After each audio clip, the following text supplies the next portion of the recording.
गोवा में इस बार तकरीबन 8 पार्टियां इलेक्शंस लड़ रही हैं।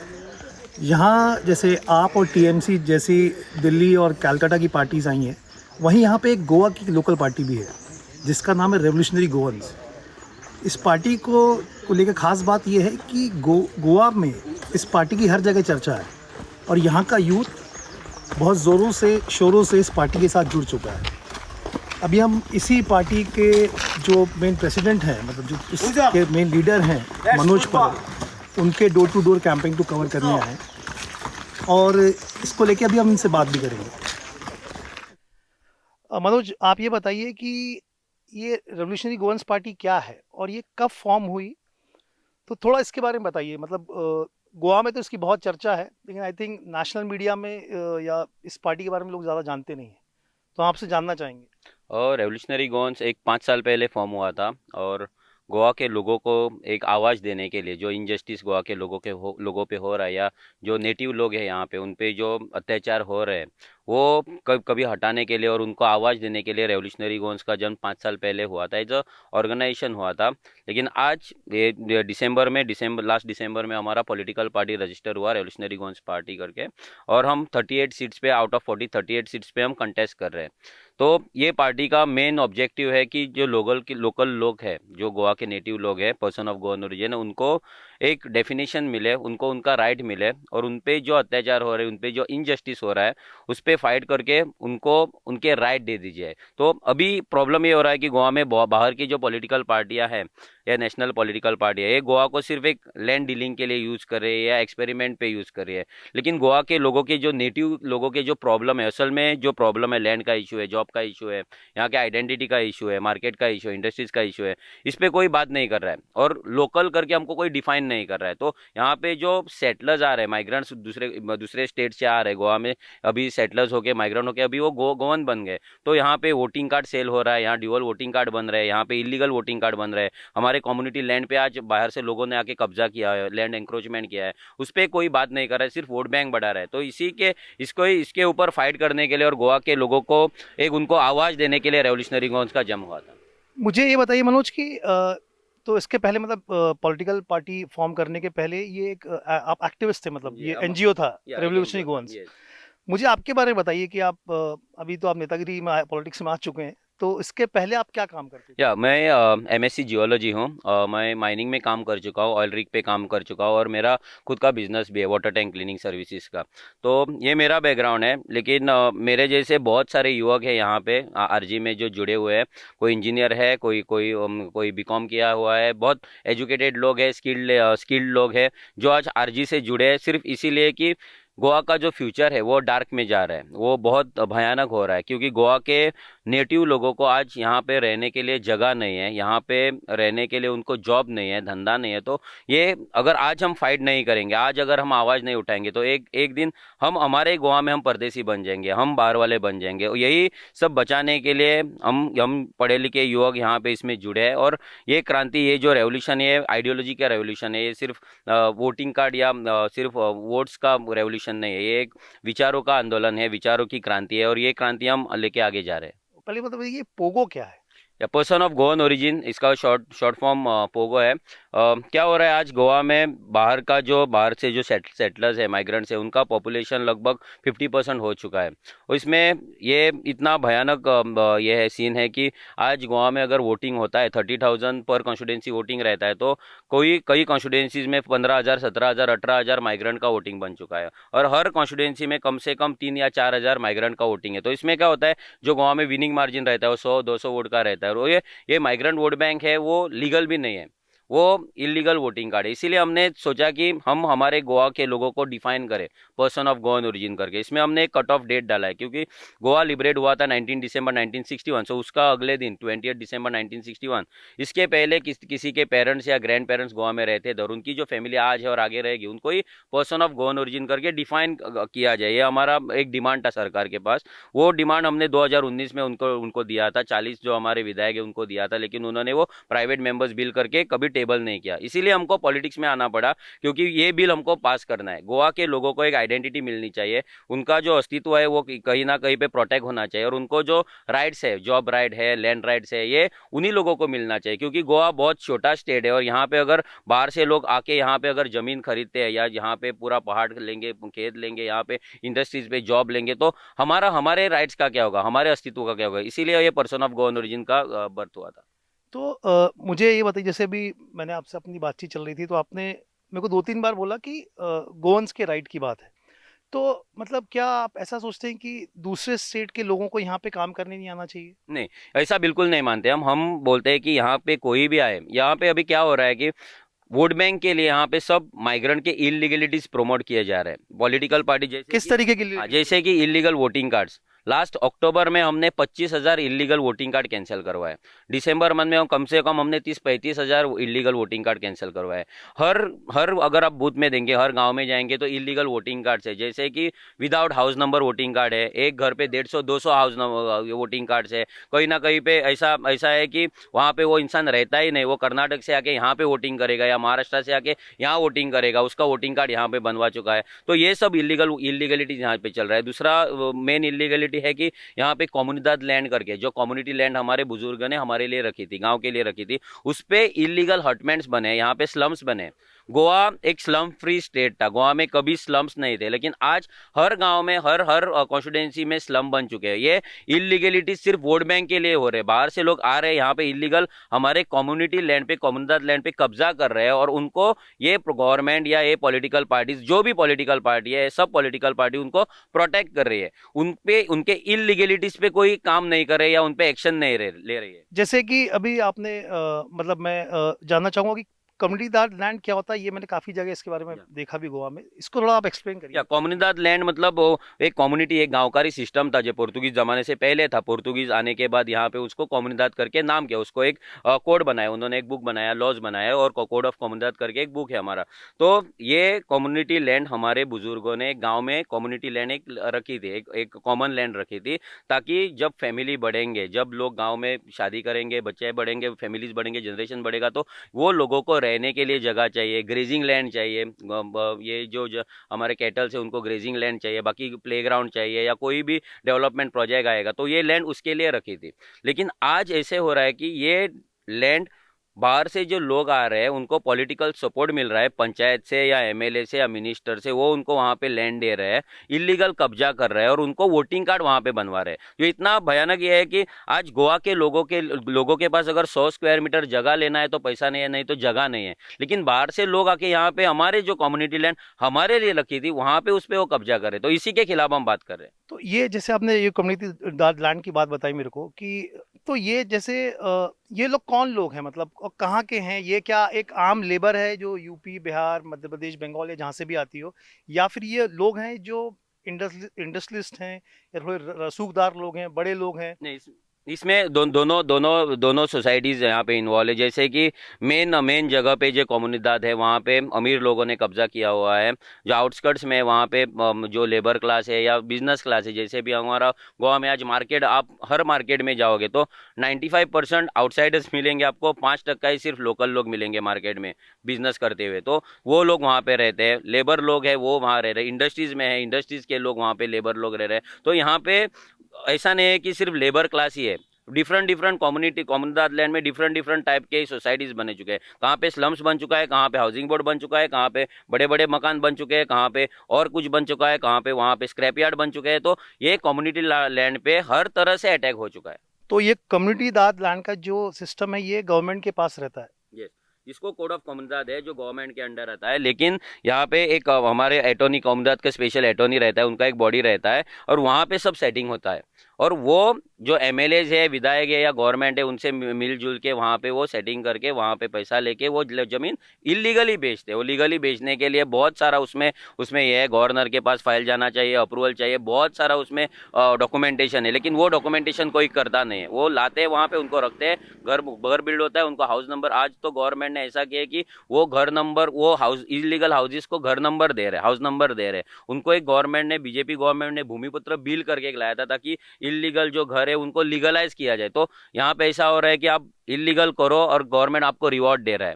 और हम लोग बहुत लोग ये मिसअंडरस्टैंडिंग होती है कि हम माइग्रेंट्स के खिलाफ है या इसके और बाहर से लोग आते हैं उनके खिलाफ है। हमने आज तक 5 साल में कभी जो कोई गोवा में लीगल रह रहा है वो इंडिया के कोई भी पार्ट से आया है तो हमने उन पे कभी अटैक नहीं किया, उन पे कभी बात नहीं की। हम अगर बात करते हैं तो जो इलीगलिटी करते हैं, इलीगल धंधा करते हैं, इलीगल वोटिंग कार्ड बनवाते हैं, इलीगल लैंड एंक्रोच करते हैं, उन पे बात करते हैं। तो जैसे आपने लीगल का एग्जांपल दिया, तो लीगल क्या है और इलीगल क्या है? लीगल मतलब आप अगर गोवा में रहना है, आपको कम्युनिटी लैंड पे रहना है या कहीं पे भी लैंड रहना है तो आप पहले तो वो लैंड परचेस कीजिए, आप उसका डॉक्यूमेंटेशन बनवाइए, आप पूरा फी भरिए, आप रहिए। अगर आपको धंधा करना है, बिजनेस करना है, आप पूरा टैक्स भरिए, गवर्नमेंट से लाइसेंस लीजिए और आप बाद में आप धंधा कीजिए। आप कहीं पे भी आओगे, कहाँ पे भी कुछ भी सेटअप करोगे और आप धंधा करोगे, और यहाँ पे जो लोग लीगली गोवा के लोग यहाँ पे वर्षों से कितने सालों से यहाँ धंधा कर रहे हैं उनका धंधा आप चौपट कर रहे हो, उन पे पेट पे आप लात मार रहे हो, तो ये कोई दूसरे स्टेट में अगर जाएंगे तो वो कोई बर्दाश्त नहीं करेगा। हम सिर्फ गोवा वाले ये बर्दाश्त करें। अगर हम बिहार में जाएंगे तो बिहारी लोग थोड़ी हमको लेंगे, वो हमको जगह नहीं देंगे। गुजराती लोग थोड़ी हमको देंगे, महाराष्ट्र में थोड़ी लोग, कर्नाटक वाले थोड़ी लेंगे हमको। लेकिन गोवा में पॉलिटिकल बेनिफिट के लिए या पॉलिटिकल सपोर्ट में ये सब हो रहा है कि गोवा के नेटिव लोग को डिस्प्लेस किया जा रहा है, उनका उनका आइडेंटिटी है वो पूरा खल्लास हो चुका है, उनका लाइवलीहुड खत्म हो चुका है और बाहर के लोगों के लिए सिर्फ वोट बैंक के लिए, और वो एक माफिया स्ट्रक्चर बन चुका है। यहाँ पे प्रोस्टिट्यूशन का रैकेट बाहर के लोग चलाते हैं, यहाँ का ड्रग्स का ये चलता है, यहाँ पे चोरियां होती है, यहाँ पे रेप होता है, मर्डर होता है। गोवा में ये पहले कभी नहीं होता था। अगर हमारा घर घर रहता तो घर को कभी हम ताला भी नहीं लगाते। आज ताला लगाते हैं, हम ग्रिल लगाते हैं, सीसीटीवी लगाते हैं, कुत्ता रखते हैं, सिक्योरिटी रखते हैं, फिर भी चोरियां होती है। तो ये जो गोवा की आइडेंटिटी हम लूज हो रहे हैं वो कहीं ना कहीं प्रोटेक्ट होनी चाहिए। अभी जैसे आपने ये मैंने आपसे पूछा था कि किस तरीके के लोग, मतलब क्या वो रईस लोग हैं या क्या वो लेबर क्लास है उसके आप, तो ये अभी आई थिंक बीजेपी की एक एमपी, सॉरी एक लीडर हैं शाइना इंसी, उनका ओल्ड गोवा में वो जो चर्च के पास बंगला आया Yes. था, तो ये क्या उसी तरीके का मामला है? नहीं, ये उसी तरीका बहुत मामले हैं यहाँ गोवा में। गोवा का जो पॉलिटिक्स है वो लैंड डीलिंग पे चलता है। आज गोवा के असेंबली में लीडर्स नहीं बैठे, आज वहाँ पे डीलर्स बैठे जो सिर्फ लैंड डीलिंग करते हैं। गोवा में being a tiny state, Goa में एक लैंड प्रोटेक्शन बिल आना चाहिए था, जैसे हरियाणा में, केरला में, तमिलनाडु में। हर कोई स्टेट अपना स्टेट का लैंड, अपना जमीन खुद का लॉ बना के प्रोटेक्ट कर रहे हैं, लेकिन सिर्फ गोवा में हमारे लैंड प्रोटेक्शन बिल नहीं है। इतना टाइनी, इतना स्मॉल स्टेट होके भी हमारे जो पॉलिटिकल लीडर्स या पॉलिटिकल पार्टियां हैं वो कोई भी लैंड प्रोटेक्शन पे बात नहीं करे, क्योंकि उनका धंधा ही लैंड डीलिंग है। और जब पॉलिटिशियन ही लैंड डीलिंग करेंगे तो लैंड प्रोटेक्शन बिल लाएंगे क्यों? आज गोवा में लैंड का प्राइस, अगर हम एक 300 स्क्वायर मीटर का प्लॉट लेते हैं घर बनाने के लिए, हमको कम से कम 40 या 50 लाख रुपए चाहिए। अगर हम फ्लैट खरीद तो भी 50 लाख से 1.5 करोड़ जाएंगे। लेकिन अगर हम काम पे जाओगे तो हमको मैक्सिमम 15,000 सैलरी रहेगी। बिजनेस करेगा उतना, ये तो मेट्रो सिटी है नहीं, तो उतना बिजनेस है नहीं, धंधा नहीं है, उतना कंपटीशन भी बढ़ चुका है। यहाँ पे स्पेशली माइग्रेंट लोग आके यहाँ पे इलीगल धंधा करते हैं, वहाँ पे पूरा डुप्लीकेट सामान बेचते हैं और उनका कंपटीशन देना नेटिव लोगों के पास होता नहीं। तो इसमें क्या हो रहा है, हमारा फाइनेंशियल कंडीशन दिन ब दिन कम होता जा रहा है और हम घर खरीद नहीं पा रहे, हम फ्लैट नहीं खरीदना, और हम शादी करने के लिए आज लड़के लोग डर रहे हैं। लोग अपनी लड़की की शादी करने के लिए लड़का देखते हैं तो उसके पास जब घर नहीं रहता है तो वो भी डरते हैं कि ये लड़का शादी करके अपने बच्चों को रखेगा कहाँ पे। ये इतना सीरियस प्रॉब्लम है, इस पे कोई बात ही नहीं कर रहा है। यहाँ पे सिर्फ सुपरफिशियल बातें हो रही है, कॉस्मेटिक बातें हो रही है, जैसे कि रोड, ये जो 60 साल पहले बातें होती थी वही रोड, ये रोड की बात होगी या पानी की बात होगी या इलेक्ट्रिसिटी की बात होगी, लेकिन इसका रूट कॉज क्या है? आज हमको पानी नहीं मिल रहा है क्योंकि यहाँ पे माइग्रेशन हो रहा है, गोवा की कैरिंग कैपेसिटी खत्म हो चुकी है। अभी ये माइग्रेंट जो आ रहे हैं उनको एकोमोडेट करने के लिए हमको हिल कटिंग करना पड़ रहा है, हमको लैंड फिलिंग करना पड़ रहा है, हमारा इको सेंसिटिव जोन है वो खत्म कर रहे हैं हम। यहाँ पे बड़े बड़े कंस्ट्रक्शन आ रहे हैं, 1 करोड़ 1.5 करोड़ के यहाँ पे विलाज आ रहे हैं, फ्लैट्स आ रहे हैं, और वो हॉलीडे होम करके लोग आ रहे हैं। यहाँ पे हमारे खुद का पहला होम नहीं है और ये लोग आके यहाँ पे 3-3 हॉलीडे होम खरीद रहे हैं, और ये रूट कॉज पे कोई बात ही नहीं कर रहा है। अगर हम बात करते हैं तो हम एंटी नेशनल बन जाते हैं, लेकिन हमको परवाह नहीं, कोई हमको एंटी नेशनल बोले या कुछ भी बोले, हम हमारे लोगों के लिए, हमारे जमीन के लिए हम लड़ते रहेंगे। मनोज, एक बात और बताइए, ये मतलब मैं आरजी का वो देख रहा था, तो ये घाटी मतलब क्या वो जो घाट से आए वो वाला घाटी चल रही है इसको? या एक्चुअली वो शब्द हमारे मतलब बुजुर्ग हैं वो रखा था, क्योंकि पहले यहाँ पे खेत में काम करने के लिए लोग आते थे, घाट क्रॉस करके आते, तो वो घाटी थे। ये कोई अभी उसको ऐसा ट्रीट किया जा रहा है कि वो कोई गाली है या ऐसा कुछ है, अपशब्द है, लेकिन ऐसा कुछ नहीं है। वो सिर्फ घाट क्रॉस करके, अगर हम घाट क्रॉस करके वो तरफ जाएंगे तो हम भी घाटी बन जाएंगे। स्लैंग सा है। हाँ, वो वही शब्द है। हाँ, आपका ये जो पार्टी का ये सिंबल है, फुटबॉल है, ये फुटबॉल क्यों है? ये फुटबॉल क्यों है? फुटबॉल हमने और सारे सिंबल अप्लाई किए थे, जैसे कि हमारा ऊजो एक फायर, हमारा रेवोल्यूशनरी गोन्स, मतलब गोवा में आप फेमस रहेगा ऊजो करके, ऊजो मतलब फायर, तो फायर का वो सिंबल भी हमने अप्लाई किया था। और फुटबॉल अप्लाई किया था क्योंकि फुटबॉल गोवा के सबके लोगों के दिल में है, तो सब लोग जानते हैं, तो प्रमोशन के लिए हमको ईजी पड़ेगा। लेकिन दो ऑप्शन थे और भी, एक था हमारा घुमट करके था, गोवा में जो घुमट हम बजाते एक इंस्ट्रूमेंट है म्यूजिकल, वो भी था। लेकिन इलेक्शन कमीशन ने हमको फुटबॉल दिया है और हम उसको वेलकम करते हैं। और आज हर कोई, हर घर में फुटबॉल पहुंच चुका है, आरजीबी पहुंच चुका है। आप मतलब मैंने अभी यहाँ के आपके दफ्तर में भी देखा था ऊजो, और मैं कल कुछ और भी आरजीपी के लोगों से मिला था कुछ गाँव में। तो ऊजो वो मतलब उन्होंने बताया कि इसका मतलब फायर है, तो वो ये फायर क्यों आप हाँ, मतलब। ये फायर क्यों है? क्योंकि ये जो आप युवक देख रहे हैं हमारे साथ, उनके दिल में एक फायर फायर जो एक एक आग आग लगी है। वो आग कोई वाइल्ड फायर नहीं है। ये फायर को हमने एक डायरेक्शन दिया है, जैसे कि अब हम वेल्डिंग करते हैं, वेल्डिंग करते वक्त हम एक डायरेक्शन में एक फायर जाती है, वहाँ पे गैस सिलेंडर रहता है, डायरेक्शन में वो डिफरेंट आयन के पार्ट से वो वेल्ड करते हैं और एक एक एक एक फॉर्म हम बनाते हैं। यही फॉर्म गोवा का फॉर्म हम बनाने जा रहे हैं। गोवा के हर गांव को, हर वार्ड को, हर तालुका को हम ज्वाइन कर रहे हैं, वेल्ड कर रहे हैं ये फायर से, और हम एक गोवा बना रहे हैं। जो गोवा दूसरे पॉलिटिकल पार्टी जाति पे या रिलीजन पे या रीजन पे जो डिवाइड कर रहे हैं, वही हम उसको एक बनाने की कोशिश कर रहे हैं। और इसी में सारे ये फायर का जो जो भी एनर्जी है, वो एनर्जी इसी में और एक ऑर्गेनाइज और चैनलाइज वे में यूटिलाइज हो रहा है। आरसीबीचा सरकार घोडेला गोयकार आरसीबीचा सरकार घोडेला गोयकार आरसीबीचा सरकार घोडेला गोयकार आरजी उजो आरजी उजो आरजी उजो आरजी उजो जिंकले गोयकार जिंकले गोयकार जिंकले उजो उजो।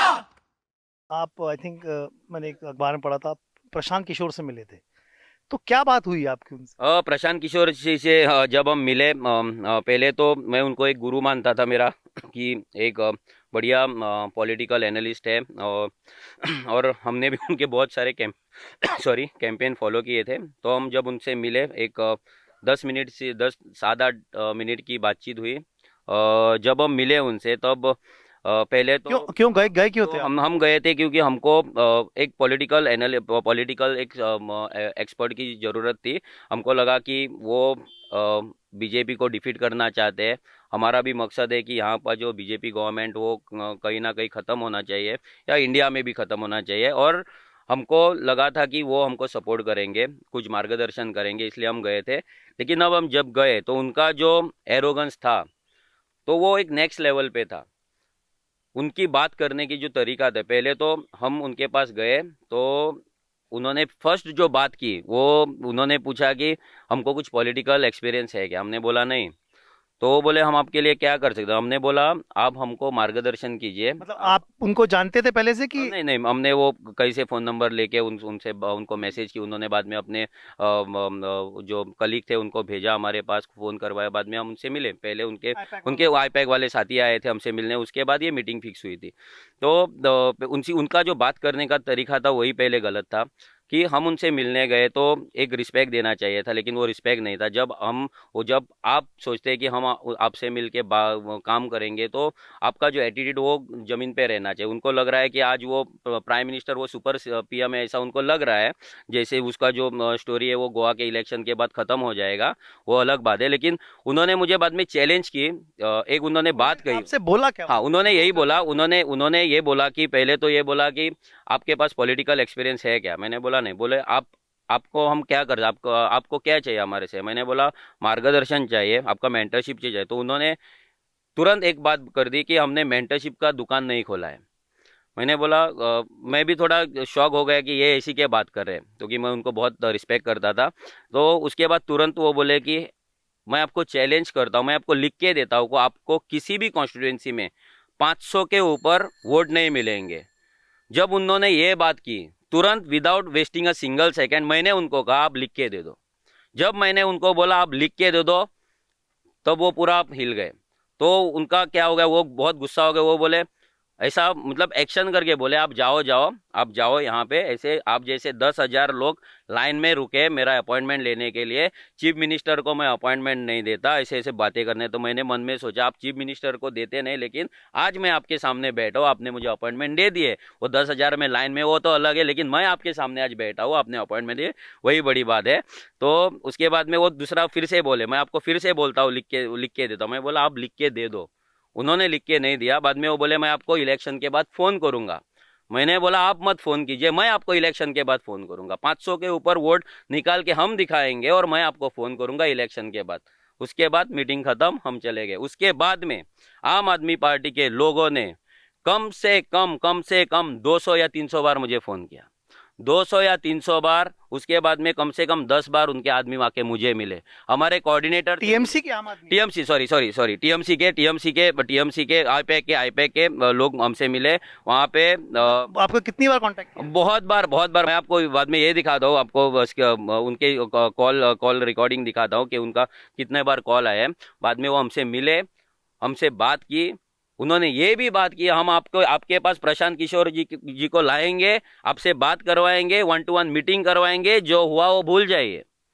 लेकिन अगर कोई आदमी गोवा में आता है, हमारे जमीन पे आता है, हमको जाओ जाओ करता है, तो हमको भी कुछ राइट है जाओ जाओ करने के लिए। और वही जाओ जाओ आज हम इलेक्शन में उनके साथ करेंगे। वो क्या आपसे टीएमसी ज्वाइन करने के लिए बोल रहे हाँ, टीएमसी ज्वाइन करने के लिए बात कर रहे थे, टाई अप करने के लिए बात कर रहे थे, अरेंजमेंट के लिए बात कर रहे हैं, बहुत बड़ी बड़ी बातें कर रहे थे। हमारे हर कैंडिडेट को मिले, हर कोऑर्डिनेटर को मिले, बहुत लालच दिया, बहुत उनको खरीदने की कोशिश की। लेकिन हम रेवोल्यूशनरीज हैं, हम क्रांतिकारी, हम थोड़ी कार्यकर्ता है, तो कोई खरीदा नहीं, तो उनका कुछ चला नहीं। और आज जो टीएमसी का गोवा में हालत है वो 200-500 वोट के ऊपर कुछ नहीं है। जो 38 सीट्स हैं इसमें सब यंगस्टर्स हैं? हाँ, सब मैक्सिमम यंगस्टर्स है इसमें। जो लोग ग्राउंड पे काम कर रहे, कम से कम 3 साल से काम कर रहे कितना एज होगा? हैं। एवरेज एज हमारा 30 होगा, अराउंड 30 होगा एवरेज एज। एक 3-4 कैंडिडेट है जो 45 प्लस है, बाकी मैक्सिमम कैंडिडेट है यूथ ही है।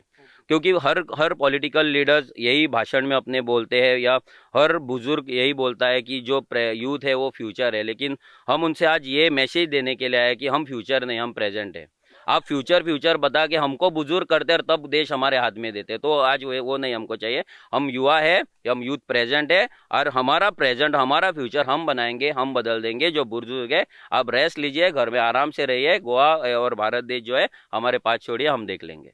और मुझे एक बात बताइए, जैसे भी गोवा में ये डिफेक्शन का एक बहुत भयानक सा कल्चर है। मतलब अभी पहले एक्चुअली अभी इलेक्शन के पहले समझ में आता कि कौन किस तरफ है। तो समझ लीजिए आरजीपी अगर आती है तो क्या आप दावे से बोल सकते हैं कोई डिफेक्ट नहीं करेगा? दावे से बोल सकते हैं, क्योंकि आज हमारे बच्चों के पास पॉकेट में 1,000 रुपये नहीं है, उनके पास करोड़ों का ऑफर आया, लेकिन वो हिले नहीं। आज अगर वो हिलते नहीं तो कल भी नहीं हिलेंगे, क्योंकि ये जो लोग जुड़े हैं वो क्रांतिकारी लोग हैं, रेवोल्यूशनरी लोग हैं। थोड़ी वो नेता नहीं है, पॉलिटिशियन नहीं है, ये रेवोल्यूशनरी पॉलिटिशियन है, जो एक क्रांति बनाने के लिए, गोवा सेव करने के लिए एक मकसद लेके आए, एम एंड ऑब्जेक्टिव लेके आए, पैसा बनाने के लिए, अपना करियर बनाने के लिए नहीं आए। तो हमको गारंटी है कि हमारे लोग, हमारे जो बंदे हमारे पास ही रहेंगे। बाकी पॉलिटिकल पार्टियों को शपथ लेना पड़ रहा है, एफिडेविट लेना पड़ रहा है, सब नाटक सब वो चल रहा है, लेकिन मुझे नहीं लगता है वो एफिडेविट या वो शपथ कोई मायने रखता है। क्योंकि इसके पहले आम आदमी पार्टी बोलते हैं कि हम डिफेक्शन नहीं करेंगे, नहीं, आज कल ही उनके 5 कॉरपोरेटर गुजरात में बीजेपी को ज्वाइन हुए हैं। उससे पहले कितने उनके विधायक जो है वो आम आदमी पार्टी से कांग्रेस में गए हैं, और हर कोई पॉलिटिकल पार्टी के विधायक यहाँ वहाँ से यहाँ वहाँ जा रहे हैं। आज हम जब टिकट बांट रहे थे या टिकट हम लड़कों को दे रहे थे, तब बहुत सारे हमको ऑफर्स आए थे कि हमको टिकट दे दो, हम आपको स्पॉन्सर करेंगे, हमको ये देंगे वो देंगे। लेकिन हम हमारे जो कोर आइडियोलॉजी है उसमें हम डटे रहे। हमारे बच्चों को ही हमने टिकट दिया, जिनके पास 1,000 रुपया नहीं, उनके पास, जिसके पास 500 रुपया भी नहीं है, वो भी आज हमारा कैंडिडेट है। तो हमारे उनके हॉनेस्टी पे, डेडिकेशन पे, उनके काम पे हमने वो विश्वास रख के उनको टिकट दिया है, उनको कैंडिडेट बनवाया है, ताकि उनको भी वो कॉन्फिडेंस मिले, लोगों को भी कॉन्फिडेंस मिले। हमारे कैंडिडेट में कोई क्रिमिनल नहीं है, सिर्फ 4 केसेस हमारे पे, मेरे ऊपर 3 केसेस है, वो भी फेक है। कौन से केसेस? या मेरे ऊपर, ये मिरावली में आईआईटी का आंदोलन हुआ था, वहाँ पे हाफ मर्डर केस है, वहाँ पे जब एक्चुअली में प्लेस पे था ही नहीं, उसके ऊपर। उसके बाद में एक माइग्रेंट का इलीगल शॉप था उस गाँव में, वहाँ पे हमने उसके शॉप पे जाके उसको क्वेश्चन पूछा था, उसने बहुत सारे फेक केसेस हम पे डाले थे, वो एक केस है। बाकी 1-2 अनलॉफुल असेंबली करके जहाँ हम प्रोटेस्ट करने करने गए थे वहाँ पे वो है। और दूसरे जो बंदे उनके ऊपर जो केसेस है, पंचायत में सेक्रेटरी को क्वेश्चन पूछा इसलिए केस डाला, तो वैसे केसेस हमारे लोग हम प्राउड फील रहे कि वो केसेस हमारे पे, वो कुछ टेंशन नहीं कि बाकी के जो बंदे हैं उन पे ऊपर कोई केसेस नहीं है, कोई करप्शन चार्जेस नहीं है, कोई उनका बुरा बैकग्राउंड नहीं है। तो एक क्लीन फेसिस हमने लोगों को दिए है, एक नए फेसिस दिए जो पहले पॉलिटिक्स में थे नहीं या किसी पार्टी के टिकट पे कभी लड़े नहीं है। हमको भी बहुत ऑफर्स आए, बहुत बहुत करोड़ों के ऑफर्स आए, लेकिन हमने हमारे आइडियोलॉजी या हमारा जो थॉट प्रोसेस है वो कभी कॉम्प्रोमाइज़ नहीं किया, और हम हमारे बच्चों पे हमने पूरा विश्वास किया है, लोगों पे विश्वास किया है कि ये लोग हमारे साथ रहेंगे और हमारे बंदे भी हमारे साथ रहेंगे। ये टीएमसी के अलावा और किसी ने आपको अप्रोच किया था? आम आदमी पार्टी, केजरीवाल से मीटिंग हुई थी, केजरीवाल जी ने तो डायरेक्ट बोला था मुझे, आप Aam Aadmi Party Goa unit take over कीजिए, आपको हम सीएम फेस बनाएंगे, केजरीवाल और मनोज मिलेंगे तो एक और एक 11 बनेंगे। ये सब बातें हो चुकी है, बहुत सारा उनके पास से भी ऑफर आया था, लेकिन हमारा हमारा मकसद पॉलिटिक्स करना नहीं है, हमारा मकसद खुद का करियर करना नहीं है। वो अगर करना होता तो हमारे बच्चे आज टीएमसी में होते, कोई आप में होता या कोई बीजेपी या कांग्रेस में कहीं पे भी होते, कि हमारे पास जितना ग्राउंड फोर्स है वो आज किसी भी पॉलिटिकल पार्टी में गोवा में है नहीं। आज अगर आप ये बंदे देखते हैं, किसी को 1 रुपया हम नहीं देते, पैसा नहीं देते, ये खुद के पॉकेट से पैसा खर्च करके आते हैं, खुद के पैसे से घूमते हैं, खुद लोगों के पास जाते हैं। ये एक क्रांति है, एक रेवोल्यूशन है। ये रेवोल्यूशन कभी 50 साल में 100 साल में एक बार होता है, तो गोवा में आज ये हो रहा है। और हमारा यही मानना है कि इतिहास बहुत पढ़े, हम आज इतिहास लिखने की बारी है, और इतिहास हम लिखेंगे और हमारा इतिहास आगे का जो जनरेशन है वो पढ़ेंगे। अभी इलेक्शन कैंपेन चल रहा है, तो ऑब्वियसली आप जाते हैं डोर टू डोर, या छोटी चीज़, झंडा हो, टी शर्ट हो, कोई भी चीज़ के लिए पैसे खर्च करने पड़ते हैं। तो आपको कौन ये पैसे की मदद करता है, या जैसे मैंने कुछ सुना है कि आपको जो जैसे पोगो का आपने बोला था कि पीपल ऑफ गोवन ओरिजिन जो विदेशों में रहते हैं वो भी आपको सपोर्ट करते यस, हर गोवन जो है, जो जिसके दिल में गोवा है, जिसको लगता है कि ये रेवोल्यूशन आगे बढ़ना चाहिए, वो हमको हेल्प कर रहा है। कोई 10,000 दे, कोई 5,000 दे, कोई 500 रुपये दे रहा है, और ये क्राउड फंडिंग से पार्टी चल रही है।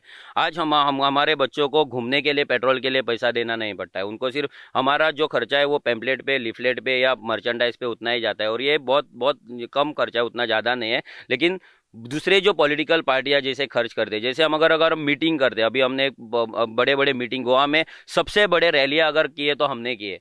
हमको गवर्नमेंट 1 दिन देता है मीटिंग करने के लिए, अगर कल मीटिंग है तो आज हमको परमिशन देता है, 1 दिन में हम 8-7-8 हज़ार क्राउड लाते हैं, और वो क्राउड सिर्फ फेसबुक और व्हाट्सएप पे अपील करके आता है। किसी कोई को हम बस नहीं भेजते, कुछ नहीं। हमारा एक मीटिंग 1-1.5 लाख में बड़ा 8-10 हज़ार लोगों का मीटिंग हम 1.5 लाख रुपए में करते हैं। तो इसमें जाते हैं तो हम बक्सा डोनेशन बॉक्स घुमाते हैं, उसी में लोग डालते हैं, तो वो मीटिंग उसका खर्चा वही से बन जाता है। तो ये सब क्राउड फंडिंग वाला पार्टी है।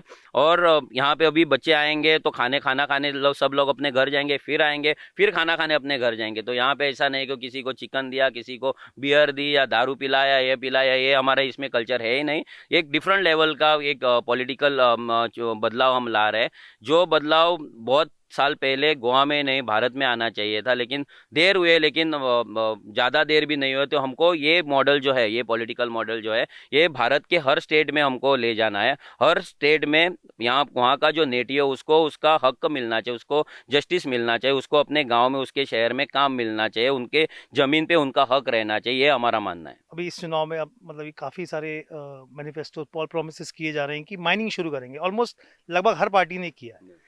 तो आपका मैंने मत थोड़ा अलग है शायद इससे। नहीं, हमारा क्यों है मतलब? या माइनिंग का कैसा है कि माइनिंग अभी सेंटर पे जो है, जो लीजिस का केसेस है, वो हम तो वो सेंट्रल गवर्नमेंट पे कोर्ट में डिपेंड है। लेकिन आज बहुत सारे माइनिंग लीजिस ऐसे हैं जिस पे कोई केस नहीं है, कोई उस पर डॉक्यूमेंटेशन या उस पर जो लास्ट टाइम जो स्कैम बोलते तो वो स्कैम नहीं है उसके ऊपर, तो वो माइनिंग तो हम आराम से चालू कर सकते हैं। लेकिन यहाँ पे जो स्टेट गवर्नमेंट, बीजेपी का गवर्नमेंट है, सेंट्रल में बीजेपी का गवर्नमेंट, और उनका सेंटर का जो दबाव है, जैसे कि उनको ये माइनिंग है जो वो ऑक्शन करके एक तो अडानी या वेदांता या कोई भी बाहर का जो बड़ा कंपनी है उनको देने का उनका मकसद है। वो गोवा के छोटे छोटे प्लेयर्स को देना नहीं चाहते, वो एक बात है। और दूसरी बात ये है कि आज 10-12 साल हो गए माइनिंग बंद है, और ये माइनिंग डिपेंडेंट लोगों को उनका दूसरा ऑल्टरनेटिव देने के लिए सरकार ने कोई स्टेप नहीं किया। जैसे माइक्रो यूनिट्स है, एग्रीकल्चर है, टूरिज्म इंडस्ट्री में यहाँ पे उनको अगर हम यहाँ 80 लाख टूरिस्ट जो आते हैं यहाँ, अगर कोई रूट करके डाइवर्ट करके यहाँ पे अगर लाते, अभी ये यहाँ पे बाजू में माइनिंग एरिया, यहाँ पे कितने खूबसूरत पहाड़ है, यहाँ पे झरने, यहाँ पे तालाब है, यहाँ पे पे खेत है ये दिखाने के लिए, यहाँ पे टेम्पल्स है ये दिखाने के लिए अगर हम टूरिस्ट को डाइवर्ट कर दे तो यहाँ की इकोनॉमी भी थोड़ी बिल्ड होती। माइनिंग डिपेंडेंट जो लोग हैं उनके पास भी पैसा आता, लेकिन गवर्नमेंट ने वो डायरेक्शन में सोचा ही नहीं। माइनिंग एक पॉलिटिकल इशू बन चुका है कि हर दिन तारीख पे तारीख देते हैं, और ये बार भी ऐसे ही किया। यहाँ पे अभी नाम के लिए कॉरपोरेशन बना है, चीफ मिनिस्टर खुद उसके चेयरमैन बने हैं, लेकिन हमें नहीं लगता है उससे कोई बात होगी, क्योंकि जब तक बीजेपी ऊपर है नीचे बीजेपी है तब तक गोवा में माइनिंग चालू होना बहुत डिफिकल्ट है, क्योंकि उनका मकसद सिर्फ ये है कि गोवा की जो माइनिंग है, गोवा की जो लीजिस है लैंड है, वो बड़े कंपनी को बेची और उनको जो सेटिंग करना है वो सेटिंग हो जाएगा। आपने पोल प्रोमिसेस, आई थिंक आपके कुछ 9 प्रोमिसेस हैं। हमारा एक्चुअली विजन डॉक्यूमेंट है, और ये विजन डॉक्यूमेंट में बहुत सारे प्रोमिसेस है। पहले तो हमने अभी 9 प्रोमिसेस हमने आउट किए हैं, बाकी दूसरे प्रोमिसेस है जैसे स्पोर्ट्स विजन है, एजुकेशन विजन है। इसमें पहला प्रोमिस तो पोगो बिल है, पोगो बिल हम पास करके गोवा के लोगों को जो राइट्स देना है वो देंगे। दूसरा हमारा लैंड प्रोमिस है कि लैंड प्रोटेक्शन बिल लाएंगे, जो कॉमनजात लैंड पे इलीगल हर्ट्समैन बने, स्लम बने, उन पर हम लीगल एक्शन लेंगे। तीसरा है हमारा गवर्नमेंट जॉब्स का, क्योंकि यहाँ पे गवर्नमेंट जॉब्स बिकते हैं 80 20 लाख 30 लाख 50 लाख 5 लाख 10 लाख, तो डिफरेंट पोस्ट के लिए डिफरेंट रेट्स है यहाँ पे, तो मेरिट पे जॉब्स नहीं मिल रहे। तो मेरिट पे जॉब हम कैसे देंगे उसका हम पॉलिसी बनाए, जैसे कि पेपर चेकिंग होगा, पेपर सिलेक्शन होगा, ये सब मशीनरी से होगा।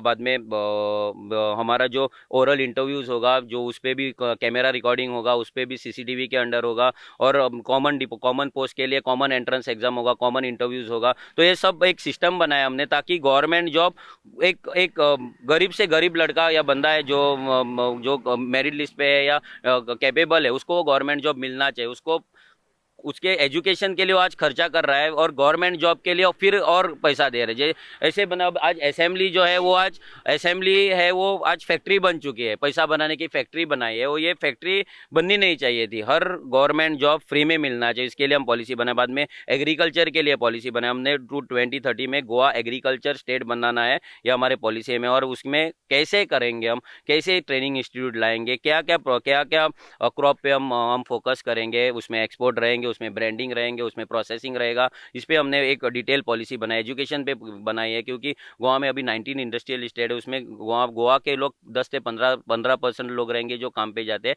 बाकी सब माइग्रेंट है। तो हमारे गोवा के लोगों को कैसे ट्रेन किया जाए, स्किल डेवलपमेंट कैसे बढ़ाया जाए, गाँव में कैसे माइक्रो यूनिट्स लाए, तो ये सब पे हमने पॉलिसी बनाई। उसमें स्पोर्ट्स बेसिकली एम्प्लॉयमेंट का आप मतलब बहुत पूरा ओवरऑल सब पूरा हमने फोकस, मतलब ये सिर्फ एम्प्लॉयमेंट मतलब लाइवलीहुड का हमने प्रोग्राम बनाया कि ये एम्प्लॉयमेंट मतलब सिर्फ गवर्नमेंट जॉब या प्राइवेट जॉब नहीं होना चाहिए। एम्प्लॉयमेंट या लाइवलीहुड मतलब उसमें फिशिंग होना चाहिए, उसमें एग्रीकल्चर होना चाहिए, उसमें बिजनेस होना चाहिए, माइक्रो यूनिट्स होना चाहिए, मैन्युफैक्चरिंग होना चाहिए, स्पोर्ट्स होना चाहिए, टूरिज्म होना चाहिए। ये सब एक इक्विलिब्रियम में इकोसिस्टम बनाना है। ये इकोसिस्टम में हर फैमिली इन्वॉल्व जब होगी, गोवा के लोग इन्वॉल्व होगी, तब ये इकोनॉमी यहाँ पे बढ़ेगी, और लाइवलीहुड का जो प्रॉब्लम गोवा में आज है वो सॉल्व हो जाएगा। और जो भीड़ गवर्नमेंट जॉब के लिए जा रहे हैं ऑटोमेटिक स्टॉप हो जाए। आज लोग गवर्नमेंट जॉब में क्यों जा रहे हैं? क्योंकि बाकी के जो अपॉर्चुनिटीज है वो क्लोज किए है, उसका दरवाजा आज बंद है। वो दरवाजा जैसे हम ओपन करेंगे, वहां पे लोगों को जैसे हम बच्चों को यूथ को हम गाइडेंस देंगे, उनको मेंटरशिप देंगे, तो ऑटोमेटिक जो फ्लो है वहां से गवर्नमेंट जॉब से दूसरे सेक्टर में आ जाएगा, वहां पे हमारे बंदे लगेंगे, और इकोनॉमी जो है गोवा का जीडीपी ग्रोथ है या इकोनॉमी बिल्डअप है या लाइवलीहुड का जो प्रॉब्लम है ऑटोमेटिक सॉल्व हो जाएगा। अभी आपने थोड़ी देर पहले जब आपका डोर टू डोर कैंपेन चला था, आपने मुझसे बोला था कि ये असली गोवा है। yes. तो वो मतलब एक गोवा का एक इमेज है कि भाई गोवा बस एक पार्टी प्लेस है, तो वो उसको लेके आप लोग का कुछ नहीं, ये बनाया है, ये पॉलिटिशियन ने बनाया, एक पार्टी प्लेस बनाया, रेव पार्टीज हो गए, इसमें ड्रग्स हो गया, प्रोस्टिट्यूशन हो गया, और गोवा सिर्फ बीच तक ही सीमित रखा है, कोस्टल लाइन पे ही सीमित रखा है। यहाँ पे इतना ब्यूटीफुल हेरिटेज है, हमारा कल्चर है, यहाँ पे फोक म्यूजिक है, यहाँ पे ट्रेडिशन है, यहाँ पे हमारे टेम्पल्स है, यहाँ पे केव्स है, यहाँ पे झरने हैं, तालाब है। ये दिखाने के लिए हमारे हिंटरलैंड टूरिज्म प्रमोट होना चाहिए, इसे ये टूरिज्म पॉलिसी ने हमने डाला है। बाद में एक स्मार्ट विलेज करके कॉन्सेप्ट बनाया, जिसमें हर गांव में जो औरत है या कोई भी है, बुजुर्ग भी है, उनको इनकम जनरेट करने के लिए एक मॉडल हमने बनाया, ताकि टूरिस्ट फ्लो यहाँ गांव में आए, यहाँ का फोक म्यूजिक एंजॉय करे, यहाँ पे आके स्पेंड करें। यहाँ पर जो मैन्युफैक्चरिंग माइक्रो यूनिट्स में जो भी आज स्वीट्स बनेंगे या फूड प्रोडक्ट बनेंगे या क्राफ्ट बनेगा, वो क्राफ्ट यहाँ से खरीद के ले जाए, ताकि यहाँ की जो इकोनॉमी है वो स्टेबल हो जाए। और यहाँ के लोगों को, जो इतने इंटीरियर लोग, अभी आज हम जो गाँव में खड़े, ये पणजी से कम आज 60-70 किलोमीटर है, तो ये लोगों को कहीं ना कहीं रोजगार मिले उनके गाँव में, क्योंकि हर बार कोई भी आदमी यहाँ से आके माइग्रेट होके सिटी में नहीं जा सकता है, और आज सिटी में तो जा ही नहीं सकता है, क्योंकि यहाँ पे अगर हम पणजी जाएंगे, मपसा जाएंगे, तो कम से कम एक सिंगल बेडरूम फ्लैट का रेंट ये 10,000 15,000, तो ये अफोर्ड हम नहीं कर सकते। तो ये मॉडल पे हमको काम करना है, और जब ये मॉडल बनेगा, जब गांव हमारे समृद्ध होंगे, गांव हमारा स्मार्ट बनेगा, तभी हमारा देश बचेगा और गोवा बचेगा। गोवा को हमको मेट्रो सिटी नहीं करना है, और गोवा का जो इमेज आज ये पॉलिटिशियन ने बनाया है, सेक्स, ड्रग्स, प्रोस्टिट्यूशन और ये रेव पार्टीज, ये जो इमेज है वो कहीं ना कहीं एंड होना चाहिए। और गोवा जैसे आज केरला टूरिज्म हमारा अपना प्रमोट कर रहा है, बैक वाटर्स कर रहा है, हिंटरलैंड टूरिज्म प्रमोट कर रहा है, वो काइंड का, लेकिन गोवा स्पेसिफिक हमने एक मॉडल बनाना चाहिए, और मॉडल हमने बनाया है, और वो मॉडल जब हम सरकार में आएंगे तो इम्प्लीमेंट करेंगे। अगर आप समझ लीजिए सरकार में आए तो सबसे पहले क्या करेंगे? पहले तो पोगो बिल बनाएंगे, और दूसरा इंपॉर्टेंट काम जो करेंगे वो लैंड प्रोटेक्शन बिल लाएंगे। आपको क्या लगता है कितनी सीट्स आएंगी अभी? और सरकार तो हम बनाएंगे, कितनी सीट वो मुझे पता नहीं, लेकिन सरकार तो हम 100% बना रहे हैं, क्योंकि गोवा के लोग जान चुके हैं कि ये जो पॉलिटिकल पार्टी है वो क्या करे, और लास्ट 5 साल में हम वही अवेयरनेस क्रिएट कर रहे हैं कि वो पॉलिटिकल पार्टियां, पॉलिटिकल लीडर्स कैसे पार्टी बदल रहे हैं, कैसे अपना एसेट बढ़ा रहे हैं, और कैसे हमको गरीब बना रहे हैं, कैसे हमारे राइट्स निकाल के वो माइग्रेंट लोगों को इलीगली दे रहे हैं। ये सब अवेयरनेस हमने क्रिएट किया है, तो हमको पूरा विश्वास है कि हम सरकार बना रहे हैं। लेकिन मतलब आप पहली दफ़ा चुनाव लड़ रहे हैं, ठीक है, और ये भी आपकी पार्टी, मतलब मैं मानता हूँ 5 साल से काम कर रहे हैं, पार्टी रजिस्टर हो गई, 3-4 महीने हो गए और ज़्यादा हो गए, लेकिन आपको लगता है पहले इलेक्शन में आप गवर्नमेंट बना लेंगे? या इतिहास, कभी भी इतिहास बनता है तो पहली बार ही बनता है, तो ये बार भी इतिहास बनेगा।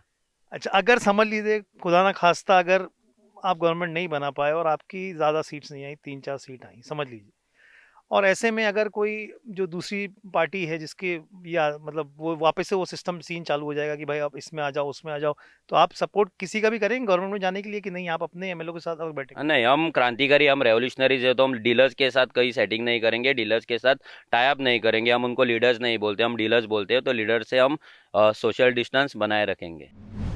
मीडिया से आपकी सबसे बड़ी शिकायत क्या है? यही ना कि वो आपकी बात नहीं करता, आपकी खबरें नहीं दिखाता। इसका इलाज ये है कि मीडिया में आप इन्वेस्ट करें, ताकि मीडिया आपकी बात करे। सब्सक्रिप्शन आधारित मीडिया इसका जवाब है।